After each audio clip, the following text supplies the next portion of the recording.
Hello traders, in today's video we're going to go to the Charles Schwab website and we're going to learn how to change accounting methods, FIFO to LIFO, etc. So the first thing we need to do is get logged in at Schwab.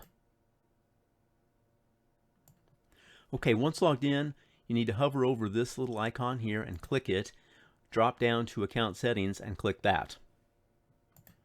Okay, once there, you'll see this link here that says edit cost basis method. You'll need to click that. But before I do that, you'll see a bar up here, a blue bar. I've got this hidden for privacy purposes. You can drop that down and switch from account to account. So let's go ahead and get into this. Okay, now you can see that I've got LIFO selected and the update is grayed out. So if I want to change that to say FIFO, I click up here, and then if I clicked update, I would change that method. If I want to change to high cost or low cost, I can just do that and update as well. But for this purpose, I'm just going to stick with my LIFO and click do not change. Not much to it, quick and easy.